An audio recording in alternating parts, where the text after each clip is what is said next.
Bonjour, aujourd'hui on se retrouve pour une nouvelle leçon de français où tu vas comprendre la différence entre l'adjectif épithète antéposé et postposé.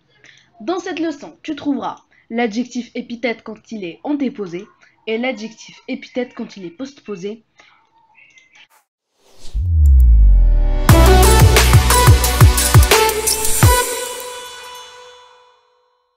Commençons par l'adjectif épithète quand il est antéposé.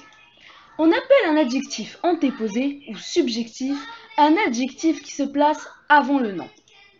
Ce qui différencie l'adjectif antéposé de l'adjectif postposé, c'est le message transmis et aussi l'emplacement bien sûr. Prenons un exemple. Dans cette phrase, notre ancienne maison. Ancienne, c'est l'adjectif épithète antéposé et maison, le nom qualifié. Comme vous pouvez le voir, l'adjectif épithète antéposé est toujours avant le nom qu'il qualifie. Ici, le sens de la phrase signifie notre maison d'avant. Ça veut dire peut-être que cette personne a déménagé et il parle de son ancienne maison. La règle. Quand l'adjectif épithète est antéposé, le sens de l'adjectif est plutôt affectif. D'où vient son nom?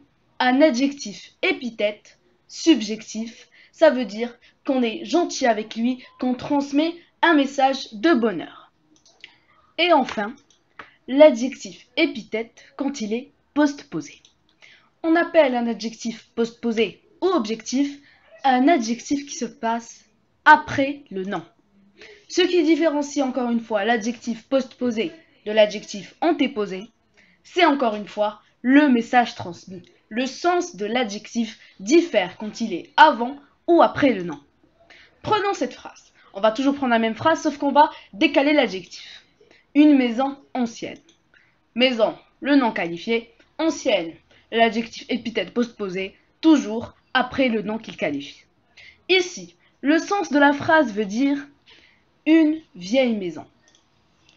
Quand l'adjectif épithète est postposé, le sens de l'adjectif est plutôt descriptif. Donc là, quand on peut le voir, si l'adjectif est après le nom qu'il qualifie, on est plutôt dans la description. Mais s'il est avant, on est plutôt dans la gentillesse, le bonheur, la subjection. D'où vient son nom? Un adjectif objectif. C'est malheureusement la fin de notre leçon. Mets un like et partage à des proches qui en ont besoin. Abonne-toi pour ne rater aucune leçon. Et dirige-toi sur mon site pour t'entraîner car il y a toujours des exercices à faire.